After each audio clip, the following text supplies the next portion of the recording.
What's up guys, this is Lauren from One Step Heavier. Welcome to our channel.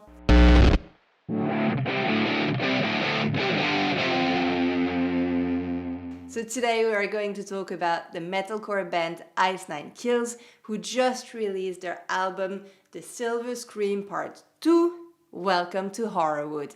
Trigger warning, it's gonna get bloody. Never mind, I'll find someone like you. Hang on, wrong clip. Hey, Paul!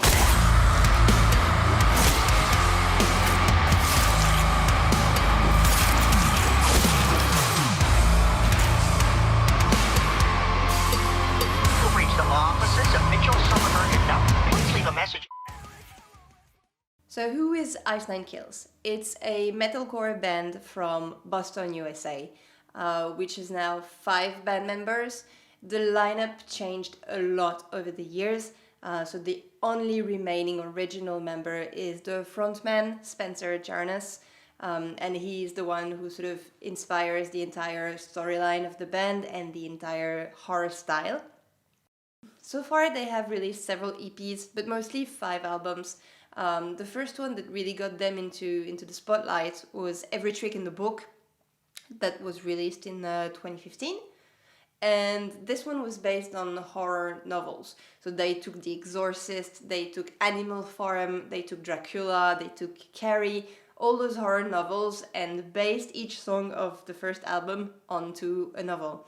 So that's how they introduced their concept of grabbing the inspiration from what already exists and making it their own. I'm the American nightmare with American dreams of counting the bodies while you can't save me. American nightmare, yeah, I'm living the dream.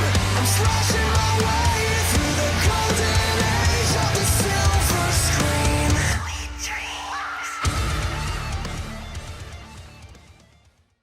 So in 2018 they released their most famous album up to date, which is called The Silver Scream. See what they did here. So if you listen to the album, it's just track by track different horror movies. You have the Texas Chainsaw Massacre, I think you have also Saw, Jaws, and a few other ones, Friday the 13th.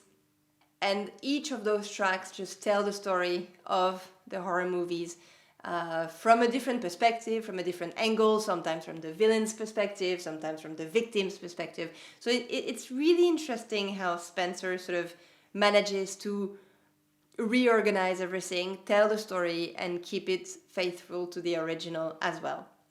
George, yeah, you can trust me, sweet child. Step right this way. I made you service with a smile. Believe me, it's nothing to fear. When I feast on your flesh, you'll see that we all float down.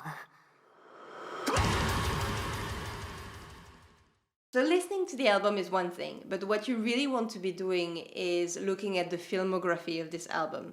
Because for most of the track, for 6 tracks, they released, I will call them short movies, because it's video clips of about 8 minutes each. Some of them even stretch to like 12 or 13 minutes, because they follow a storyline. So it's basically Spencer, the frontman, who goes to the therapist because he's been having nightmares where people get killed. Either he kills them, either somebody else kills them, and he's just present. So he cannot sleep, he cannot tour, he cannot do anything. Decides to go to the therapist to get away from this. But very quickly from the first video clip, you can understand that something is wrong. All those murders really happen in life, all the things that he's describing. And the therapist starts having doubts that he's the one actually committing the murders. So all throughout the story of the video clips, you learn whether or not Spencer is doing it. And then you follow the investigation from the therapist's side, trying to find out if he is the murderer in this story. At the end of the videos for The Silver Scream 1, we learn that Spencer's fiancée is murdered. Of course, he's the suspect number 1 in the murder, and this is where the graphic novel starts. If you could describe the graphic novel in 2 words, what would they be? bloodbath. Here it is. It's called Inked in Blood. Are you surprised? It's also super violent. I mean, it's very graphic, but it sort of follows the end of the Silver Scream Part 1 and introduces the Silver Scream Part 2.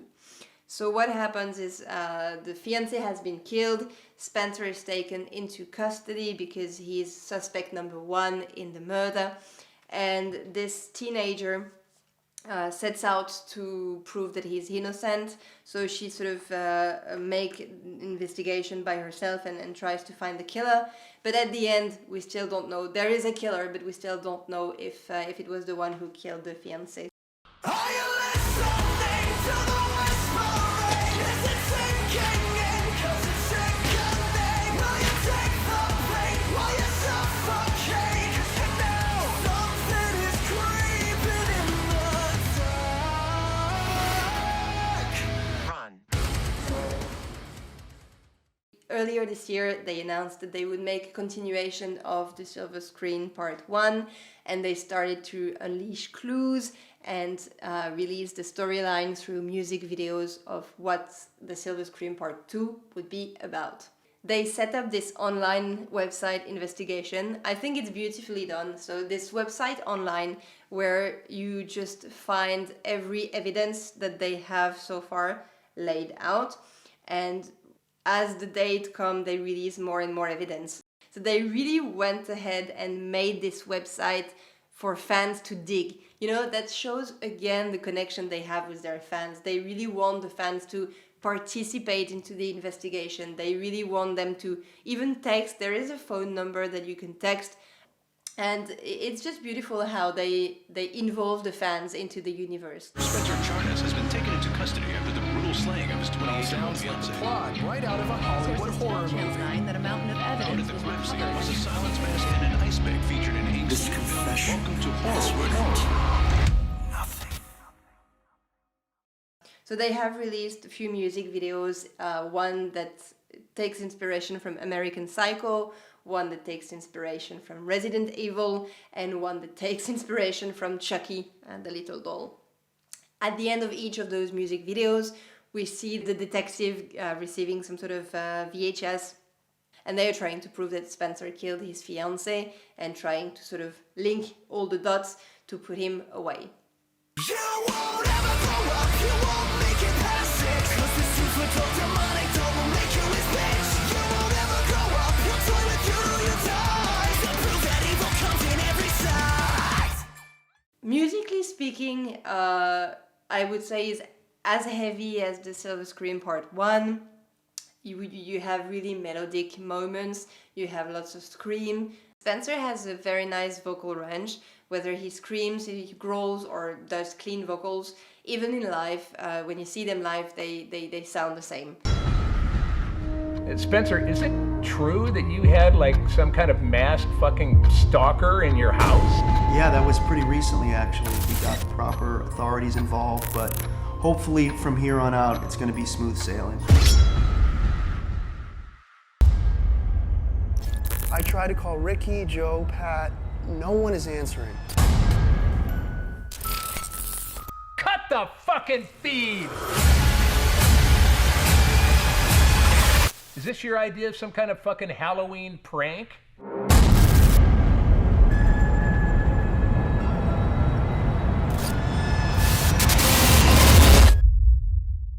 Unfortunately, with COVID, they didn't have much time to tour the album. So in 2020, what they did is they released a live stream, which was presented by Bill Moseley from the Texas Chainsaw Massacre. And he was so hosting the show. And the live stream was divided into sort of two parts. It was part of a live show recorded at the Worcester Palladium. And part of it was just a cinematic thriller movie, horror movie, where each of the band member got murdered in a very gruesome, disgusting way. And we were following this murderer, it's called the Silence Man. We were following him around, sort of understanding what's going on. One thing that I really loved in the live stream is how connected they were with their fans.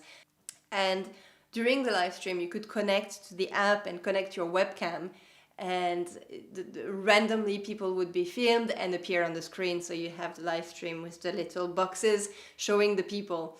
And you could see that the fans dressed up, they were banging their heads, listening to the music with the full makeup, the full costume. It's beautiful. I mean, for the band members, it must be super cool to see that their fans are engaging so much with their aesthetics, with their universe. It's super nice.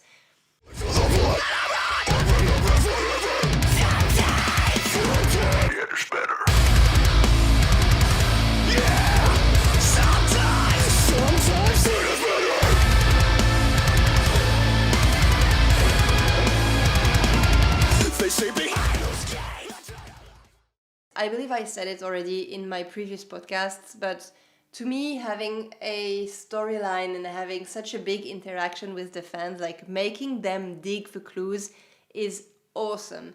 And this is something all musicians should strive to. This is beautiful to have such a close relationship with your fans that inspires people to dress up like you, to you know, it's more than listening.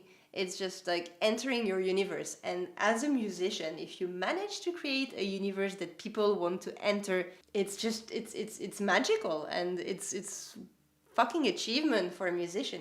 Do you like Ice Nine Kills? Not really. Their early work was a little bit too scene for me, but when the Silver Scream came out, I think they really came into their own, commercially and artistically. The whole album has a refined melodic sensibility that really makes it a cut above the rest. Hey, Paul! Thank you for watching. If you know the band, please let me know in the comments what you thought of the Silver Scream Part 2. If you don't know the band, I really hope that this podcast made you want to discover this band, this amazing band. And as usual, if you enjoy this kind of content, don't hesitate to subscribe to our channel. I try to update podcasts regularly with new content coming and new albums coming out. So if you enjoyed this kind of things, give me a little thumb up and subscribe to the channel. And I will see you around later. Bye!